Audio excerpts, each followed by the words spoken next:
Përshëndetje gjithëve, jemi si çdo të diel këtu në Ekozon për t'u njohur me zhvillimet ekonomike të javës. Qeveria ka gati nismën për sigurimin e detyrueshëm nga tërmetet, një nisëm e cila në fakt është hedhur për diskutim prej kohësh, por që gjatë këtij muaji pritet të marrë formë ligjore duke u miratuar në qeveri. Pak në këtë premtim tha e bëri publike ministri i Financave zoti Petrit Malaj. Banka Europiane për Indërtim dhe Zhvillim në raportin e saj të fundit evidenton se dy janë rreziqet kryesore të ekonomisë shqiptare, që është plakja popullsisë dhe emigrimi, ndërsa sugjeron krijimin e vendeve të puna të qëndrueshme për të reduktuar sadopak apo për të amortizuar efektet e këtyre dy kërcënimeve. Qeveria prezantoi gjatë kësaj jave një platformë për të nxitur eksportet shqiptare. Export On do të jetë platforma që do të bëjë bashkë institucionet publike, por edhe ato private, për të vënë në fokus bizneset eksportuese me mbështetje, por edhe me asistencë. Programi i Bashkimit Evropian IPAR3, i cili ka qenë i bllokuar për më shumë se 2 vitesh, pritet të bëhet efektiv brenda vitit 2026, më saktë brenda shtatorit 2026. Kështu premtoi ministri i Financave zoti Petrit Malaj në një takim me fermer të zonës së Lushnjës.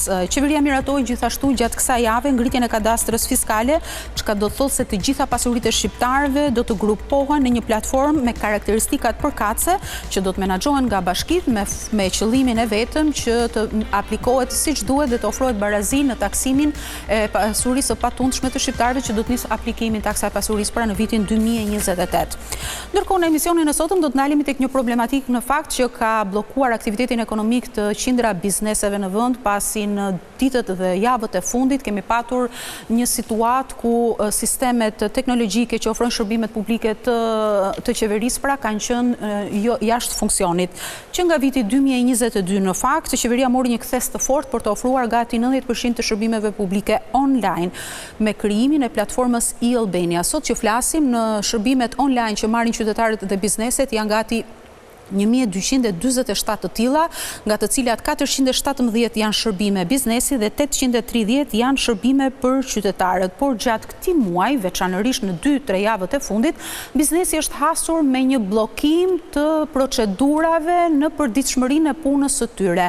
Aleanca e profesionistëve të lirë ka evidentuar disa problematika dhe disa efekte të mos funksionimit të sistemit kryesor që kanë bizneset, që njihet me emrin self-care, dhe efektet e bllokimit të këtij sistemi për disa javë është ndërprerja e punës, vonesa në faturim dhe arkëtim, kemi rritje të riskut të gabimeve, kemi kosto shtesë operative, kemi ekspozim të mundshëm ndaj gjobave dhe penaliteteve, por njëkohësisht kemi dhe një dëmtim të besimit të procesit të fiskalizimit.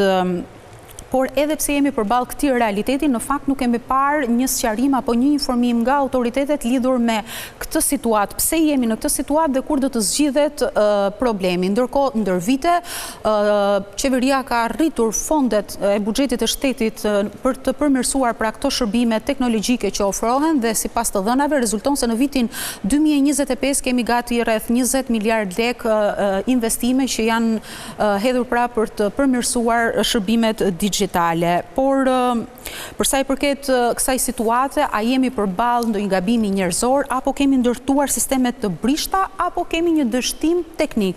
Për të gjithë këtë situatë ne do të analizojmë në emisionin e sotëm me bizneset e prekura, me ekspertët e IT-s për të na informuar më shumë lidhur me këtë problematik, por edhe me kontabilistët se çfarë rrezikojmë nëse kjo platformë nuk kthehet në funksion të plot. Por përpara se të analizojmë në studio me të ftuarit e mi, unë juftoj të ndiqni një material dhe rikthehemi në studio.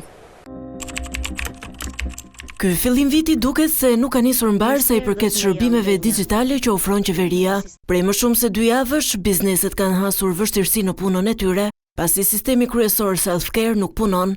Bllokimi i sistemit pa një sqarim nga autoritetet përkatëse ka sjellë amulli tek bizneset dhe pasiguri. Paralelisht, ky realitet ka edhe kosto për vonesat e krijuara në një sër hallkash të aktivitetit ekonomik.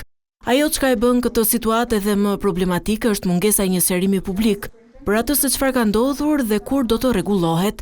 Bizneset dhe shoqatat e kontabilistëve dhe financierëve të pavarur kanë reaguar, por nuk kanë marrë një sqarim zyrtar. E gjithë kjo situatë vjen në një kohë kur u reklamua arritja teknologjike diella, ministri virtual I shtetit, si një qasje moderne e shërbimeve digjitale. Por në realitet sistemi ka krijuar ngërç. A jemi përballë një gabimi njerëzor, sistemeve të brishta apo përballë një dështimi të proceseve teknike?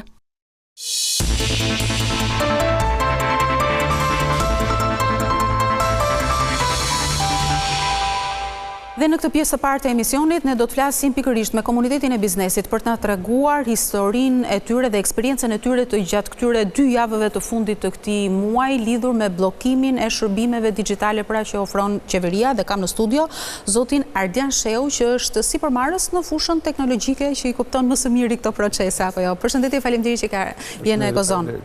Zoti Sheu, a mund të na thoni cila ka qenë eksperienca juaj e këtyre 2 javëve apo 3 javëve të fundit lidhur me platformat dhe sistemet që ndërveproni për aktivitetin tuaj ekonomik? Po, praktikisht javën e fundit ajo platforma self-care që shërben për fiskalizimin dhe për emetimin e gjithë faturave fiskale dhe që është bazë për funksionin normal të bizneseve tashmë në Shqipëri nuk ka funksionuar. Përpara ka pasur edhe disa probleme tjera, domethënë përpara kësaj jave, por që javën e fundit ka qenë plotësisht e bllokuar. Kjo natyrisht shkakton një seri problemesh, meqense aktiviteti i biznesit në Shqipëri tashmë është shumë i bazuar në transaksione digjitale dhe në operacione automatike. Do të thotë që biznesi rrjedh normalisht duke u bazuar në emetim faturash digjitale, në pranim faturave digjitale, në certifikata fiskalizimit, gjithë operacionet tjera, përfshirë dhe operacionet bankare, të cilat bazohen pra mbi këtë platformë. Dhe në momentin kur kjo platformë nuk funksionon, atëherë natyrisht që aktiviteti bllokohet. Zoti Sheu, kjo platformë nuk ka funksionuar fare apo ka funksionuar në mënyrë të ngadaltë? Kjo platformë javën e fundit nuk ka funksionuar fare. Ka qenë tërësisht e bllokuar. Pastaj përpara kësaj jave ka funksionuar me hope. Ka pas raste që kanë funksionuar, ka pas raste që nuk funksiononte. Por efekti më problematik është kur ajo nuk funksionon hiç. Dhe për pasojë ti nuk ke mundësi që të as të emetosh fatura, as të pranosh fatura, as të kryesh pagesa pastaj, dhe as të marrësh pagesa, sepse gjithë pagesat në gjithë bankat bëhen nga faturat. Po. Çfarë do të thotë kjo për biznesin tuaj? Pra sa penguese, sa frenuese, sa bllokuese është në biznesin tuaj dhe të gjithë kujt që... Natyrisht, ky është një problem uniform për gjithë bizneset, por kjo do thotë që ti nuk mund të ndërveprosh me partnerët e tu, nuk mund të ndërveprosh me furnitorët, nuk mund të ndërveprosh me klientët. Dhe për pasojë, domethënë, aktiviteti pezullohet për një kohë që kjo platformë nuk funksionon. Pra këto veprime dhe këto aksione nuk mund t'i kryesh në rrugë digjitale, siç supozohet që t'i kryesh. Kthimi mbrapsht në procedura manuale dhe në procedura bazuar në letër, le të themi me letër. Atëherë natyrisht nuk është gjë e mirë, sepse kjo që thua as nga ana e produktivitetit, as nga ana e sigurisë, as nga ana e eficiencës, të themi, nuk është një gjë që duhet bërë. Ne kemi qenë aty dhe kemi ardhur në struktura digjitale, për parim shumë i madh, tash nuk duhet të bëjmë hapa pas. Nuk duhet të bëjmë hapa pas. Megjithatë, zoti Sheu, kjo situatë është sporadike apo kemi të bëjmë me një situatë që na përsëritet në mënyrë të vazhdueshme në kohë të ndryshme? Çfarë keni konstatuar ju në punën tuaj? Kjo është një situatë që është agravuar këto javët e fundit, domethënë. Po, ka arritur kulmin tani me bllokimin total. Normalisht defekte ose ngecje? Defekte ka pasur edhe përpara, por defektet janë të pranueshme dhe të adresueshme. Por ajo problemi bëhet kritik në momentin kur ti pezullon komplet shërbimin. Dhe që të kthehemi në një kënd çik më të gjerë, domethënë, është që në përgjithësi Shqipëria bazohet shumë në transaksione digjitale. Pra ka pësuar një transformim digital që është shumë e mirë në vitet e fundit, duke u orientuar drejt operacioneve e-government edhe gjithë këto ndërveprimet edhe të qytetarëve, domethënë, të zakonshme, jo vetëm nga pranë, nuk po flas vetëm për anën fiskale, por në përgjithësi në forma digjitale, të cilat janë jo vetëm moderne, por janë edhe të mira dhe të dobishme dhe të eficiente dhe kështu me radhë. Pra kjo është gjë e mirë. Problemi është që në momentin që shteti dhe infrastruktura e biznesit bazohet gjithmonë më shumë në transaksione dhe në mekanizma digital, atëherë këto bëhen gjithmonë më shumë të rëndësishme dhe natyrisht janë infrastrukturë kritike. Sot quhen infrastrukturë kritike dhe janë absolutisht kritike. Dhe sepse duhet të garantojnë 3 gjëra. Kjo infrastrukturë kritike digjitale e gjithë shtetit, ku përfshihet edhe biznesi brenda, që është një nga stakeholder, një nga ata aktorët, do të ketë tre tipare kryesore, domethënë, do të jetë funksionale, në radhë parë që ty të lejojë të realizosh ato qëllimin edhe aktivitetet e tua. Një, do të jetë e besueshme. E besueshme do të thotë që në çdo kohë që ti do që të aksesosh një shërbim caktuar, duhet ta kesh atë shërbim 24 orë në 24, prandaj është digjitale, dhe duhet të jetë e sigurt. Do të thotë që të jetë e mbrojtur të dhënat dhe transaksionet dhe të gjithë informacionet që kalon nëpër këto platforma, duhet të jetë i sigurt dhe i mbrojtur nga sulme kibernetike, nga humbje, rrjedhje të dhënave dhe kështu me radhë. Të tre këto faktorë duhet plotësohen në mënyrë që të kemi një funksionim digital të mirë dhe të rregullt të infrastrukturës të tëndishme. Në gjykimin tuaj, a çedojmë në këto 3 faktorë? Ne çedojmë fatkeqësisht në të treja apo në 3 faktorë. Vetëm në funksionalitet, apo në besim, apo ecin paralelisht ato? Të 3 ecin paralelisht si rregull, po ne më shumë faktet kanë treguar që kemi çeduar në faktorin e sigurisë, në faktorin e besimit. Fakti që e besueshmërisë. Fakti që kemi probleme teknike, se këto janë probleme teknike, me një platformë kritike të shtetit, pra kjo është ulje e besueshmërisë mbi këtë instrument operacional. Nga ana tjetër, gjithë i dim ato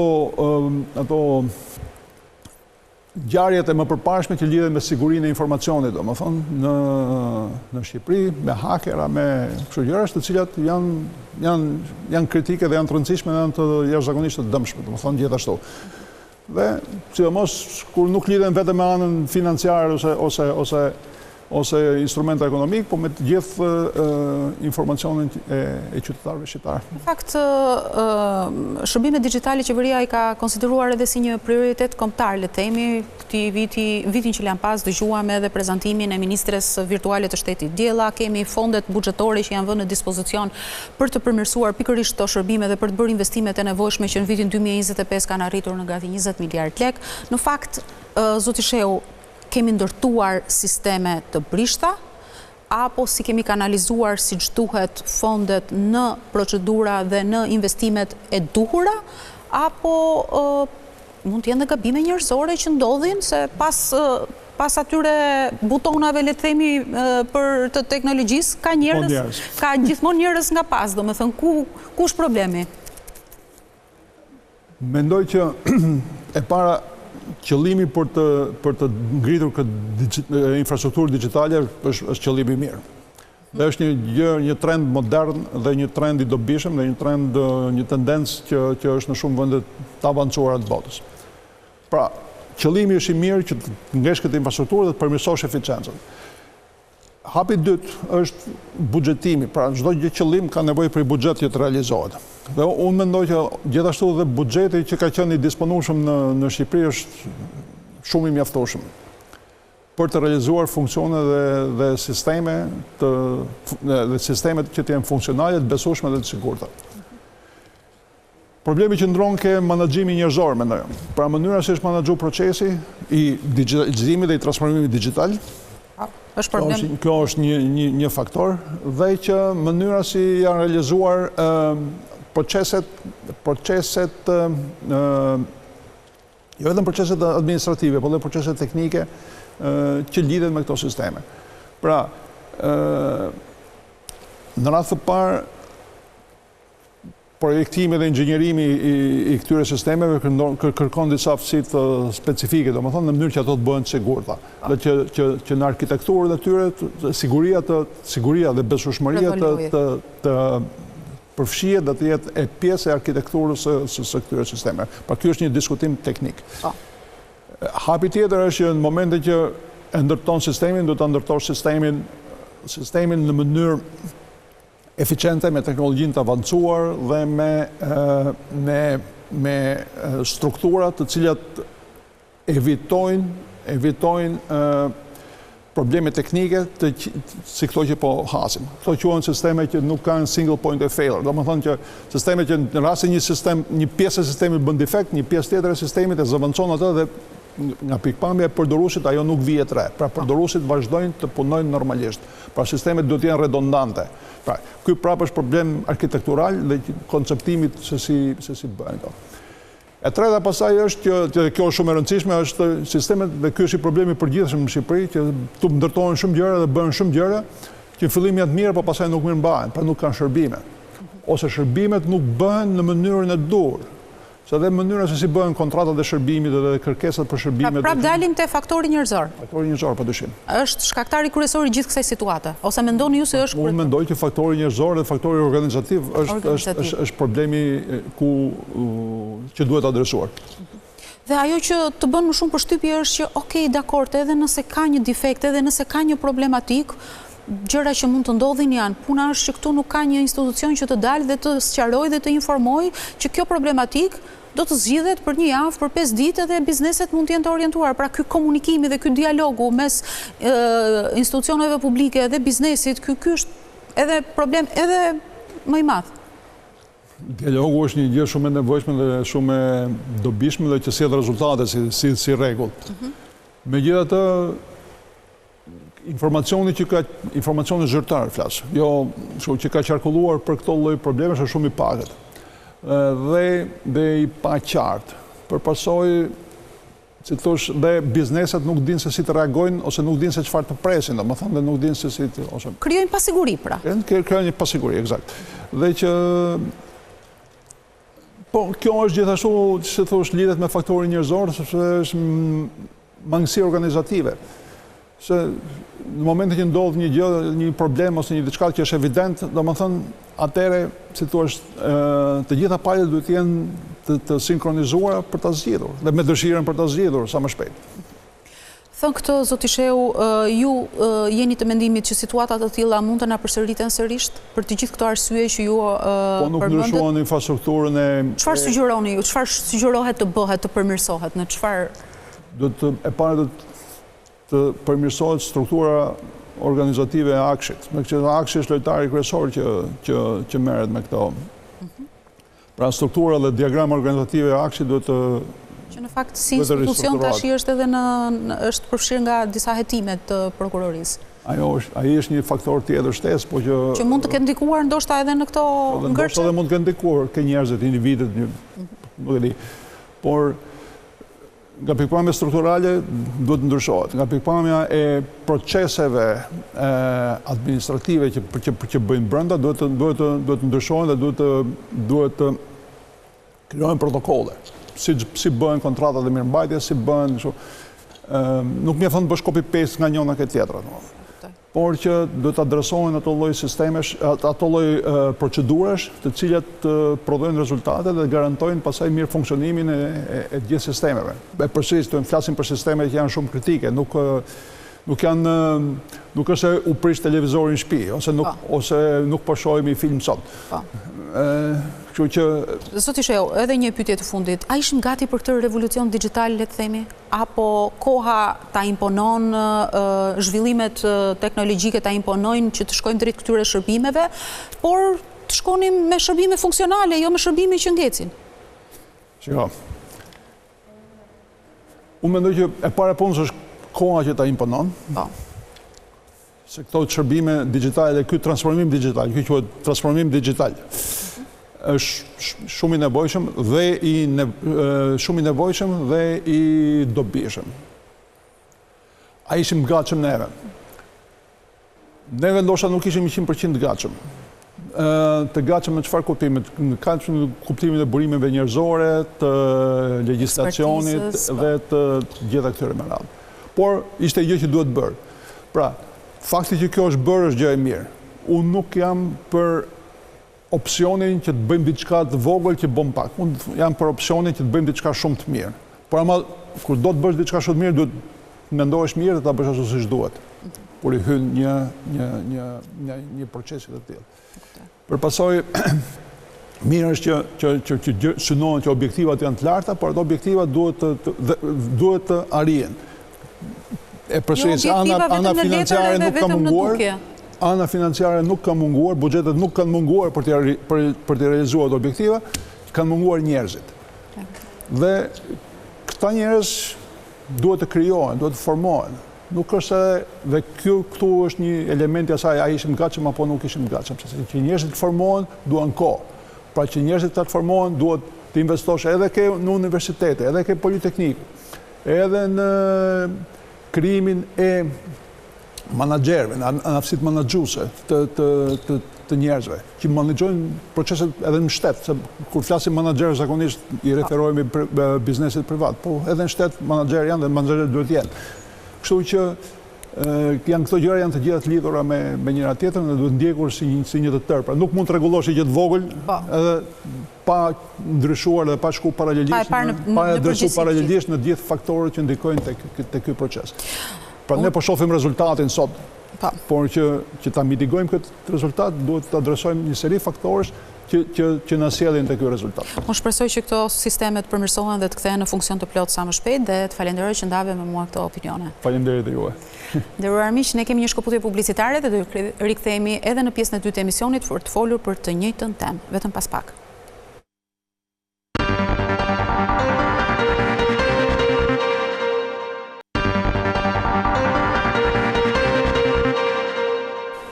Jemi në pjesën e dytë të emisionit dhe jemi duke folur për ngërçin që është krijuar për ditë me radhë për komunitetin e biznesit për shkak të bllokimit të shërbimeve online. Aleanca e profesionistëve të lirë ka reaguar duke evidentuar një sër rreziqesh, ndërkohë që ne shohim grafikisht që janë 1247 shërbime që ofrohen online nëpërmjet platformave të ndryshme, ku 417 për tyre janë shërbime për biznesin dhe pjesa tjetër janë për konsumatorët. Aleanca e profesionistëve të lirë ka reaguar duke evidentuar një sër faktorësh që kanë ndikuar në bllokimin e proceseve të punës së tyre, që ne i shohim edhe grafikisht, që është ndërprerja e punës, është vonesa në faturim dhe në arkëtim, është rritja e riskut për gabime, ka kosto shtesë operacionale, por njëkohësisht kemi të bëjmë edhe me një dëmtim të besimit të procesit të fiskalizimit.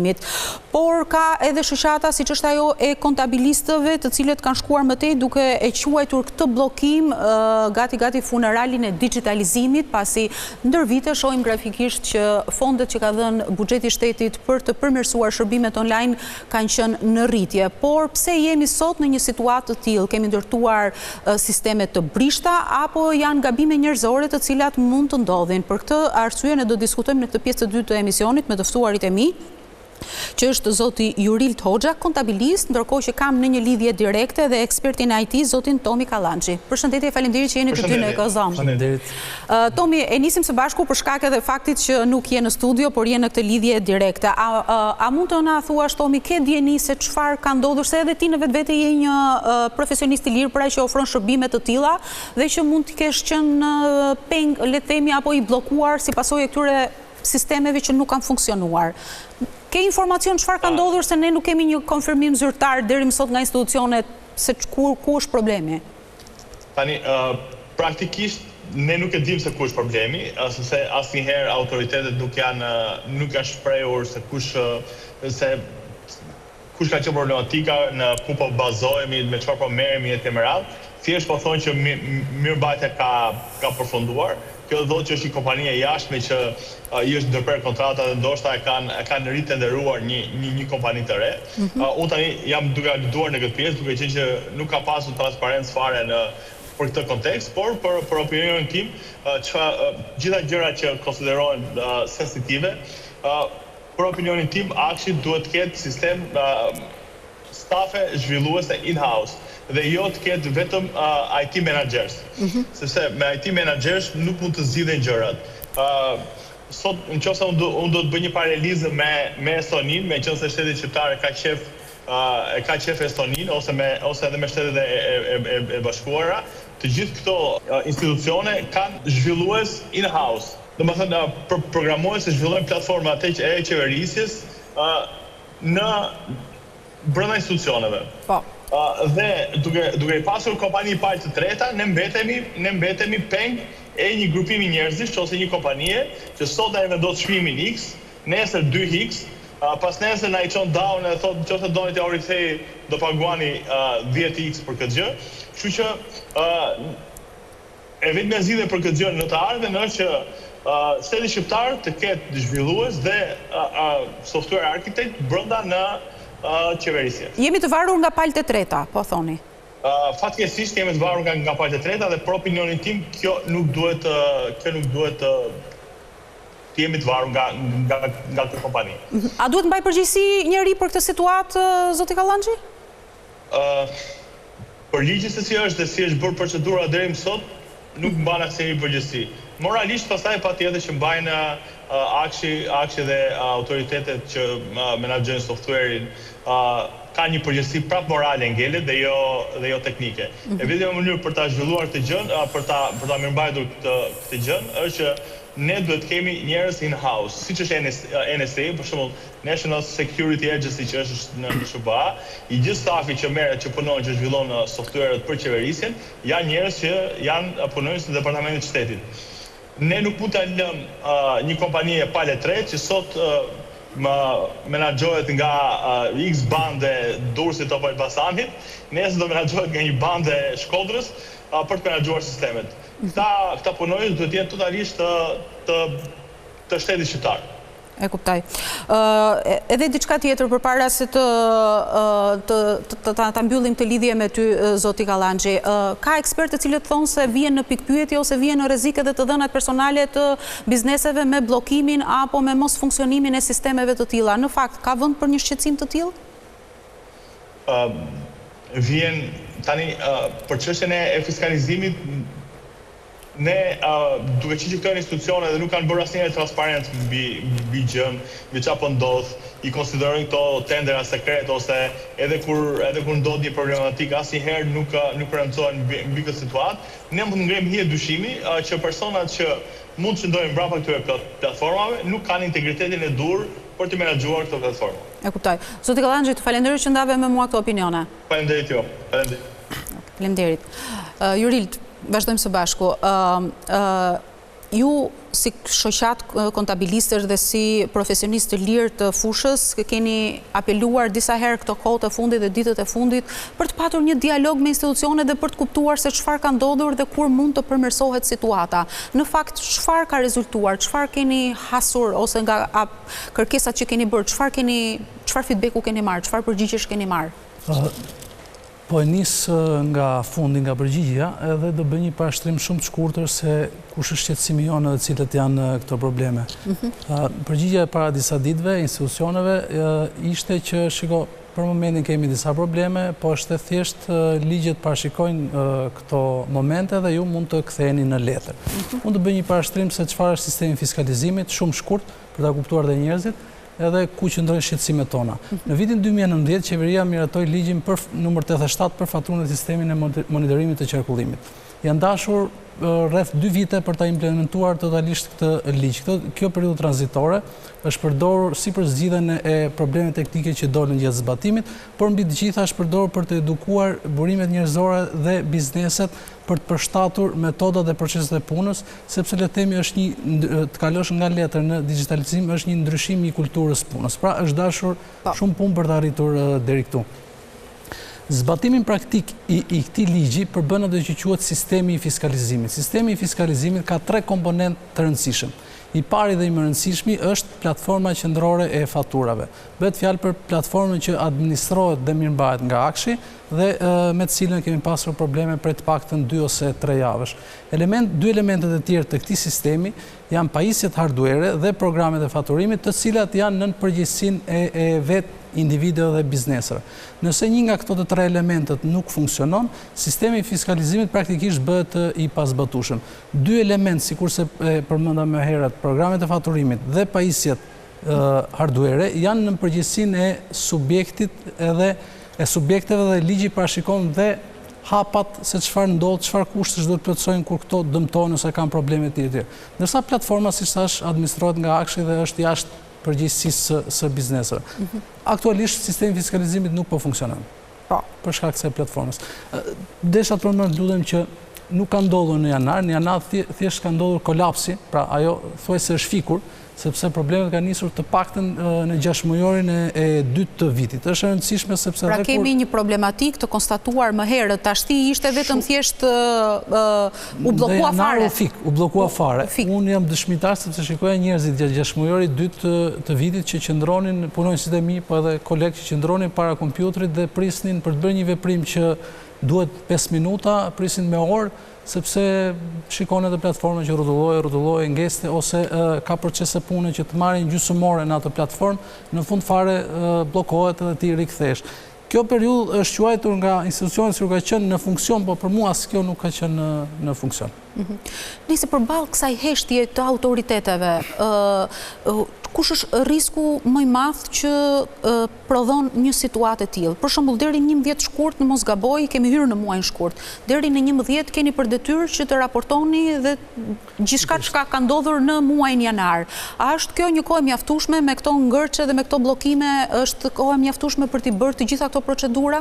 Domethënë çfarë rrezikohet në finale? Do them diçka, platforma është kaq etike për sistemin e fiskalizimit dhe nuk zgjidhet as me dhe disa parashikime që vetë ligji ka, saqë në ligj nuk është parashikuar fare mos se çfarë do bëj tatim paguesi nëse platforma nuk funksionon.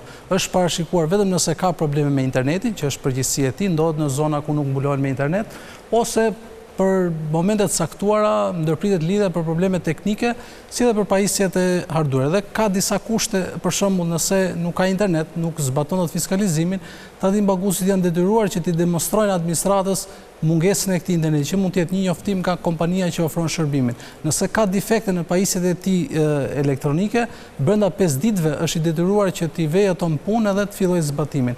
Ndërkohë, për mos funksionimin e platformës, ligji nuk parashikon asgjë. Pavarësisht se përgjigjja e institucioneve është që edhe pse ajo nuk funksionon, ju keni alternativat se çfarë do të bëni në këtë rast. Nuk është e parashikuar. Çfarë do të thotë kjo? Bizneset ndodhen në palishmëri. Sot që flasim. Ndodhen të gjithë në palishmëri. Ndërkohë, me ligjin që është administrata është e detyruar që të zbatoj penalitete. Sa ato gjenerohen dhe automatikisht? Nga njëra anë, bizneset janë në palishmëri jo për shkak të tyre, administrata nga ana tjetër, të paktën me këtë ligj që kemi në fuqi, duhet i penalizoj, edhe pse nuk varet. Të themi që platforma qendrore nuk është administrohet nga Drejtoria e Përgjithshme të Tatimeve, por nuk varet prej saj, varet prej akshit. Pra, kemi një vakum ligjor, mund ta quaj. E kuptoj. Po kush humbet më shumë në këtë mes? Apo janë të dy njësoj, edhe biznesi, edhe vetë qeveria? Se duke mos fiskalizuar faturat, duke mos arkëtuar, kjo krijon ngërç, besoj, për të dyja palët. Të dyja të dëmtuara dalin në finale. Ka një sër funksionesh që kryen në atë platformë. Unë i ndaj në disa grupe, po për të mos sa bërë më teknike, këto funksione, biznesi kryen vetëm në atë platformë, posaçërisht pra nuk ka një zgjidhje alternative, siç janë fiskalizimi i importeve, janë redaktimet e librave të blerjes, klasifikimet, janë deklarimet e operatorëve. Nëse do duhet të ndryshosh një shitës, duhet më përpara të marrësh një kod në këtë platformë, pastaj të updatosh në software. Është etike ky ndërveprim me platformën. Platforma është dhe një mjet pune që i shërben kryesisht ekonomistëve për të bërë raportimin dhe rakordimet, mbylljet e bilanceve të tjera. Çdo datë 10 kjo platformë duhet patjetër aksesuar për të bërë raportimin e muajit paraardhës dhe sidomos në fillim të vitit që jemi në këtë periudhë, le të themi, ku bizneset përpilojnë bilancet e vitit 2025, mungesa e aksesimit të kësaj platforme përbën një problem shumë të madh. A i rrezikojmë këto afate për shembull ligjore që parashikon ligji për gjithë veprimtarinë ekonomike të biznesit? Nëse afati se vazhdojmë të mos kemi një platformë funksionale, edhe sot që flasim apo jo? Do më thënë, teorikisht kemi një njoftim të para 2 ditëve që platforma është nga administratat tatimore, po jo nga akshi. Nga administratat tatimore, por në fakt deri para 1 ore të paktën platforma nuk është më e fikur fare, ti mund të futesh, por nuk mund të bësh asnjë veprim, vetëm mund ta shohësh. Në mars, deri në 31 mars, bizneset kanë afat për të përpiluar e depozituar bilancet e vitit paraardhës. Një muaj nuk kanë arritur të punojnë me këto bilance, sepse platforma, çka do të thotë që minimalisht nëse rikthehet totalisht në funksion, duhen shtyrë kjo afat të paktën me 1 muaj. E kuptoj. Po, pse kjo qasje e administratës, se dua ta theksoj këtë zoti Hoxha, për shkak se e përmenda edhe më herët, mund të kemi një problematik, mund të ketë një ngërç sistemi, mund të ketë një bllokim, po pse kjo heshtje e institucioneve për të sqaruar dhe për të informuar? Më vjen për të qeshur sepse gjatë këtij 1 muaj mua më kujtohet të paktën në biseda me kolegët se telefonojmë ose kur ndodhi bllokimi njëri tjetrin shpesh kërkojmë mesazhe. A ju punon platforma, a ju erdhi platforma, dhe më kujtovi atë periudhën përpara 20-25 viteve kur pyesnim njëri tjetrin a keni drita kur ju kanë ardhur për të fundit, sepse praktikisht është okej që diçka mund mos funksionojë, por mungesa e informacionit është një problematik shumë e madhe. Nuk është hera e parë që komunikimi i institucionit, në këtë rast Drejtorisë Përgjithshme të Tatimeve me tatim paguesit ÇEDON, nis me pranimin e një problemi. Deri sot ne nuk kemi një njoftim, ka një faqe zyrtare ku administrata bën her pas here publikime, njoftime ndryshme dhe si target aty janë tatim paguesit. Deri sot ne nuk kemi një njoftim që platforma qendrore e faturave është bllokuar apo ka probleme. Përkundër, kemi një njoftim të fundit që është rikthyer. Jemi njohur me shkëmbime që ndoshta administrata ka bërë me portale, më shumë janë si kthim përgjigje, reagime, janë veprime mbrojtëse, por nuk janë një komunikim transparent. Edhe unë e pyeta për të qenë në rregull Agjencinë Kombëtare të Teknologjisë dhe Informacionit dhe më tha zyrtarisht po është sistemi funksional, por jeni vetë dëshmitar dhe kam kontaktuar edhe me bizneset të cilat thonë të kundërtën, që platforma nuk është funksionale. Kjo të lloj qëndrimi të institucioneve mua më japin perceptimin sikur ne që po ngrejmë këto probleme dukemi si opozitar. Në fakt, shumë prej nesh antarë shoqatave, biznese mund të jenë shumë pro-qeveritar. Jo, s'ka lidhje me opozitarët, se këtu si jemi për çështje partije. Problemi duhet evidentuar, duhet pranuar dhe duhet zgjidhur. Po, patjetër. Për aq kosa nuk jepet një shpjegim dhe nuk zgjidhet, patjetër që do apelohet për zgjidhje. Pikërisht. Çfarë qasje do keni ose edhe si shoqat, edhe si komuniteti kontabilistëve, sepse biznesi ka marrëdhënie drejt për së drejti me ju që bëni të gjitha këto procedurat, por sigurisht një pjesë i bëjnë dhe vetë. Nëse do të vazhdoj kështu situata, çfarë rrezikojmë? Ne pikë pari jemi në paligjshmëri dhe nuk e dim për sa do të jemi. Dhe hapi i parë do ishte që të kemi një informacion të saktë kur dhe si, po në mënyrë precize dhe jo reagime ose përgjigje mbrojtëse që po punon, po prap nuk punon, po të shikojmë e tjerë. Duhet një informacion i saktë. Duke pasur informacionin e saktë dhe biznesi edhe ne do gjenim një zgjidhje, do dinim edhe çfarë të kërkonim. Sepse rrezikojmë, thëmë, më është dyshimi imi, që të kthehemi mbrapa dhe të çojmë dëm 2 vite pune, unë të paktën përfaqësues i biznesit dhe kam merakun e kësaj pjese. 2 vite pune që unë personalisht kam bërë me të gjithë ata që punojnë, po edhe shumë kolegë të mi, ato rrezikojnë të shkojnë dëm nëse këto shërbime nuk rikthehen në normalitet. Kur thoni 2 vite punë që keni bërë me bizneset të shkojnë dëm, në çfarë kuptimi? Kemi ndryshuar kulturën dhe metodat e punës të biznesit. Nga manuale në digjitale. Nuk është kaq Nuk mund të kthehemi pas në kohë dhe të bëjmë hapa prapa. Nuk mundesh, sidomos nuk mund të kthehesh për 1 muaj. O bie i gjithë sistemi dhe ne do kthehemi, por kjo është një gjë shumë e madhe, prandaj duhet një informacion i saktë, ose duhet ta dim për sa kohë do vazhdojmë kështu. Le të presim dhe të shohim se do të japin një informacion të saktë autoritetet apo nëse platforma do të vihet vërtet në funksion të plot. Unë të falenderoj që ndave me mua këto informacione.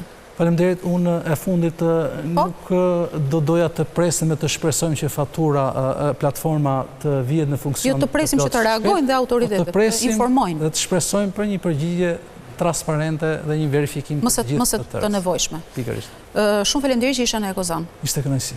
Nderuar teleshikues, kemi sërish një shkëputje publicitare dhe do rikthehemi edhe në pjesën e tretë të emisionit të flasim për shërbimet digjitale, pasi gjatë kësaj jave qeveria mori vendimin për të krijuar kadastrën fiskale.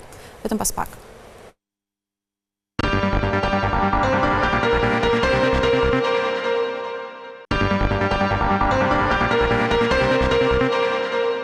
Jemi në pjesën e fundit të emisionit për sot dhe do të mbetemi tek shërbimet digjitale, pasi gjatë kësaj jave qeveria mori dhe vendimin për krijimin e një kadastre fiskale. E thënë ndryshe, të gjitha pasuritë e patundshme të shqiptarëve do të grupohen në një regjistër, le të themi, elektronik apo digjital. Të gjitha bashki do të jenë pjesë e menaxhimit të këtij regjistri për atë pasurive të shqiptarëve, pasi më pas përfundimit të këtij regjistrimi, pra do të nisë edhe zbatimin taksa e pasurisë. Në total parashikohet se do të kemi rreth 2.5 milion pasuri që do të bëhen pjesë të këtij regjistri me të gjitha karakteristikat e pronës, por edhe të pronarëve që e posedojnë atë pronë.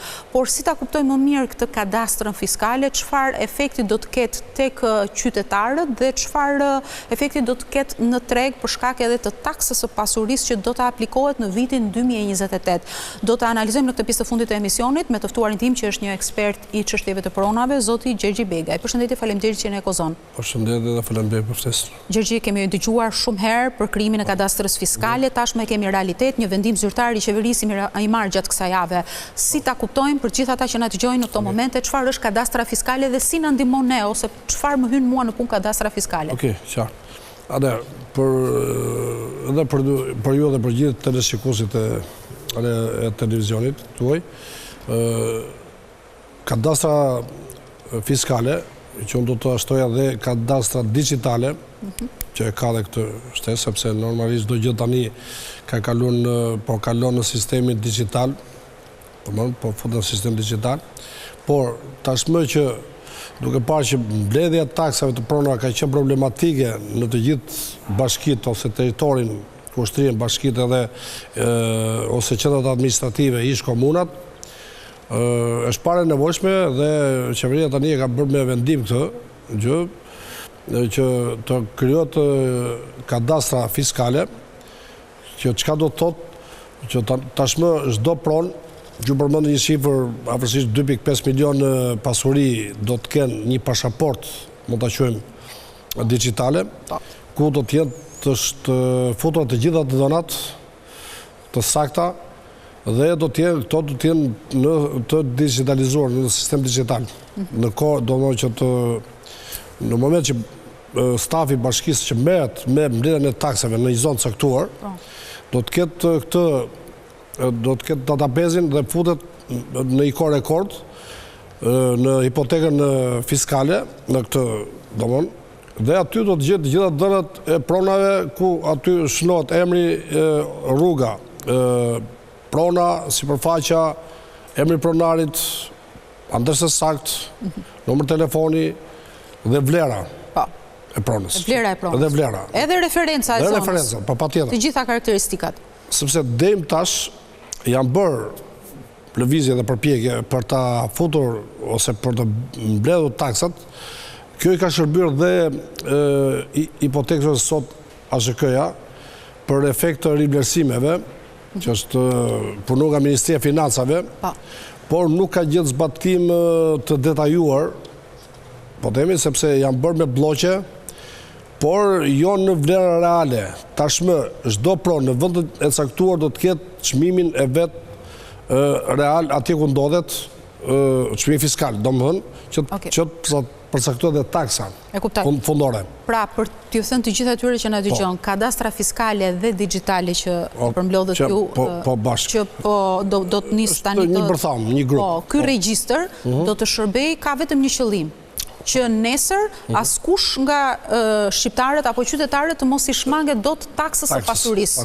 Pasi sot që flasim, ka familje, ka individ të cilët kanë pasuri, kanë shtëpi të dyta, mund të kenë garazhe në pronësi apo objekte të tjera të cilat i shpëtojnë taksimit të pasurisë vetëm për këtë qëllim. Tani ky regjistër do të ketë edhe një kryqëzim të dhënash me institucionet e tjera? Kush janë këto institucione? Shiko, me këto dhëna kryqëzohet OSHE-ja, sektori që i ujësitësit, do më që dhe këto merren me çështjen e taksave, Ministria e Financave, se kjo zyrat e ASHK-s, sepse marrin dhe informacion dhe japin, sepse punojnë me rivlerësimet e pronave, që ju intereson të kenë në zonat saktuar çmimet sakta, edhe të dhënat sakta të pronës. Zoti Begaj, në gjykimin tuaj, sa gati janë bashkit për të bërë këtë procesin e administrimit të këtij regjistri dhe më pastaj të taksës së pasurisë? Shiko, bashkitë e mëdha besoj se kanë staf dhe kapacitete për të hyrë në direkt në linjë, sepse kanë, po flasim Bashkinë e Tiranës, me që kam djeni që ka një staf të grupuar që të merë direkt me mbledhjen e takseve në këtë, sa po tham, në kadastrën digjitale dhe fiskale që lidhen është e njëjta, do më thënë do nga digitalizimi ka lënë në fiskalizim që të mbledhet sakta për çdo qytetar që disponon disa prona. Është ajo që tham që mund të krijohet një pasaport për çdo pronë dhe qytetari mund të ketë disa prona dhe tashmë krijohet një database me emrin e atij qytetari dhe normalisht nuk mund të shpërndaj që një shtëpi ka, po themi fund qytet, një kanë aty. Tani sa hyn dhe gjendet të gjitha pronat në një tabel. Dhe aty bëhet një search, një klik, le të themi. Bravo, dhe aty gjendet të gjitha pronat dhe ka të lehtë të nxjerrë taksën e pronës.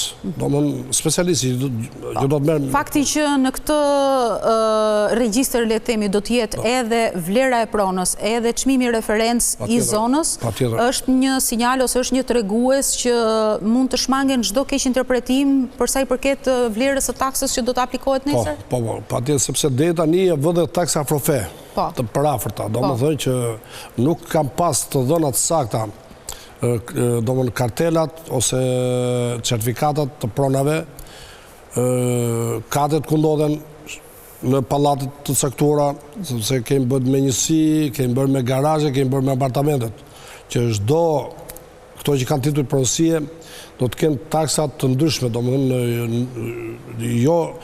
një apartament ka një taksë tjetër nga një njësi që ndodhet në katet për dhe ose të pallateve. Edhe garazh njësisht. Kanë tarifa të ndryshme. Dhe normalisht duke qenë se kanë tani dokumentat të saktësuara që vinë nga ZK-ja që janë marrë të dhënat, që janë disa institucione këtu që ndërveprojnë atë, dhe këtu është i bërtham që është e gjitham që sa klikon në një emër të një qytetari, atëherë të dele gjithë të dhëna e pronës, sipërfaqja, vendodhja e pronës, rruga, edhe vlera që del e llogaritur në krah, sepse është bërë kjo nga Ministria e Financave.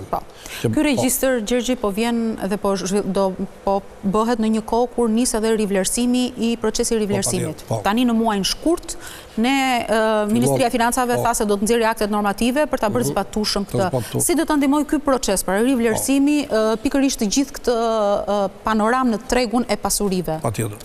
Tashmë, Ministria e Financave ka punuar për të gjitha zonat kadastrale të ndodhura në territorin e Shqipërisë, që ka përcaktuar dhe çmimet fikse për çdo lloj kategorie prone.